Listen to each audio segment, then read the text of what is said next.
Welcome to the Hypro Factory Side Chat Podcast. This is our first podcast where we share a recent case study and we'll then have a discussion about it. My name is Scott Howard. I'm the Strategic Accounts Program Manager and a Senior Trainer. And joining me today is Mike Flick. He's a Business Development Manager and one of our Senior Account Managers here at Hypro. Mike, if you could make introductions and tell us a little bit about yourself, that'd be great. Sure, Scott. My name is Mike Flick, as Scott has mentioned. I have been in the hydraulic and fluid power world for 27 years. I started my first 20 years doing hydraulic systems and automation. And my last 7 years, I've become a filtration expert with Hypro Filtration. Currently, I cover the northeast part of the country, going from Maine all the way down to Virginia, implementing Hypro solutions in water, varnish, and of course, particulate removal. Thank you, Mike. Today, we'd like to talk about a case study, an application success that you were directly involved in. And what we'd like to talk about is the Hypro way. In particular, there's a step-by-step process of how we help the customer realize a very clean system with minimal usage of filter elements. And part of that would be in the validation and follow-up aspect of things. So in this case, that's what we're going to focus on. So Mike, if you could give a little background on what type of system we're talking about here, just to kind of build the base for this case study. Sure, Scott, no problem. This happened to take place in a large paper mill located in Virginia. This particular facility happens to run 365 days a year, 24 hours a day. So they have very little error or room for downtime or system breakdowns. So this customer wanted to basically get involved in protecting their equipment, and they came to Hypro to not only lower their spending on their filtration a little bit, but possibly improve their oil cleanliness quality at the same time.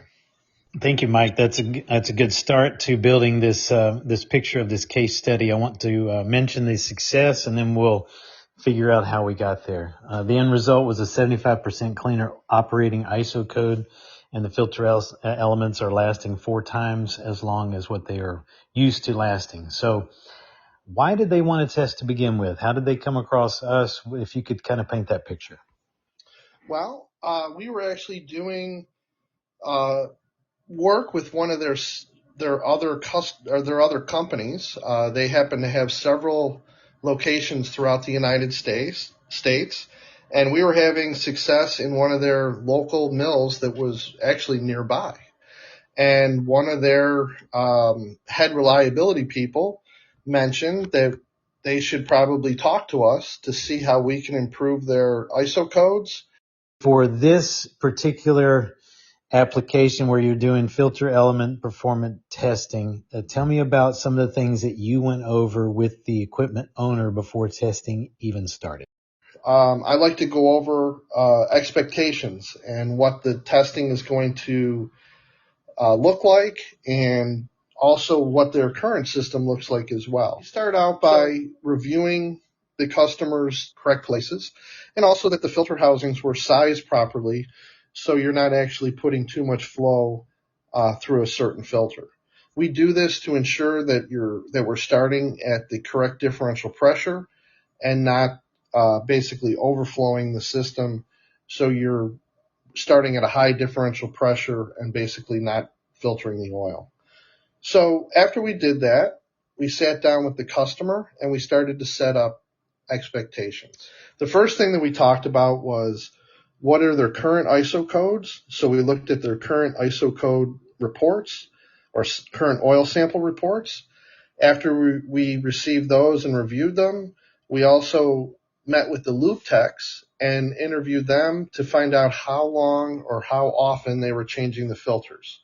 And in this case, the filters were lasting approximately about 3 weeks, and they were changing the filters at around 32 psi differential pressure.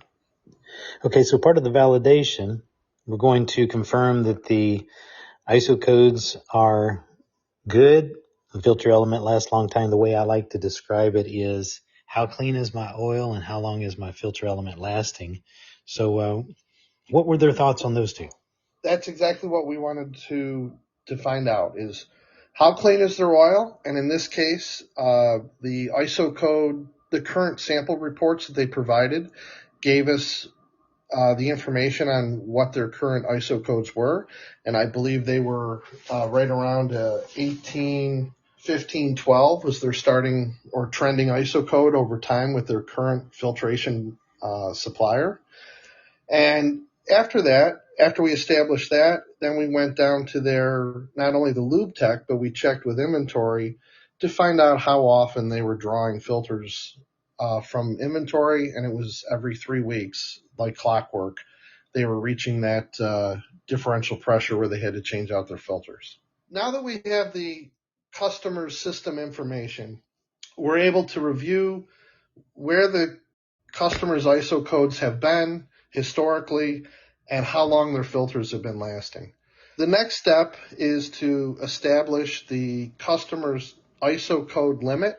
This is at the maximum ISO code that the system should be at. And in this case, the customer's ISO code limit was 17, 15, 12. So the next step is to put the high pro filters in the system so we can start testing. So in this case, what we did was we used 2 sets of high pro filters. The first set of filters is to establish the new system equilibrium, which would be the new ISO code that the high pro filter would bring the system to. And then the second set of filters is actually a life test. And this will actually give the customer a good idea of what to expect when they're using high pro filters, how long they'll last, and how much money they'll be able to save because of the long-lasting life of the high pro filter. Okay, thank you, Mike. That's great information. So now you review expectations with the equipment owner in preparation for the test. You review why we're going to provide 2 sets of filter elements so we can reach new operating ISO codes, and then we can see filter element life extension or true life. What happened when they started testing? How did that play out initially?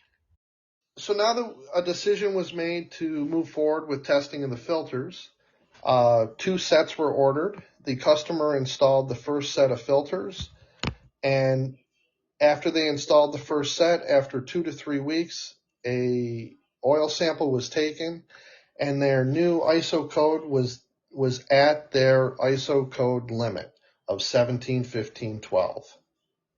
At that point, the customer was extremely happy with the ISO code performance, and they wanted to move on to the element life testing portion of the exercise.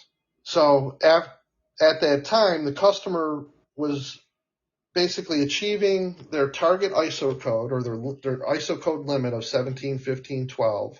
Okay, so yes, that's great information, Mike. So when you presented this with the goal of trying to reach the maximum amount of filter life with the filter elements, how was that received? Initially, it was a little concerned because they're used to more of a preventative maintenance cycle, more of a time-based, and you're encouraging them to look at more differential pressure-based because it is a duplex assembly. What happened next steps, and how did that end up? Well, that's an interesting question, Scott, because the mill was happy with the 17, 15, 12 ISO code readings and the 4 to 5 week that they were getting with their differential pressures currently. First, they had lower ISO codes, which helps them have cleaner oil and save money on their spending. And then to put icing on the cake, they actually increased their filter element life, which translated into fewer element changes, which translates into fewer element purchases. And that is how you truly save money, is by eliminating the purchasing of a product and while maintaining and improving your cleanliness in your system. Okay, thank you for listening to the High Pro Factory Side Chat Podcast. Please subscribe to our podcast on Podbean, Apple, or Spotify. Also follow us on LinkedIn and YouTube. Thanks for joining us today. If you have any filtration challenges, please reach out to HiPro, hiprofiltration.com. Thank you.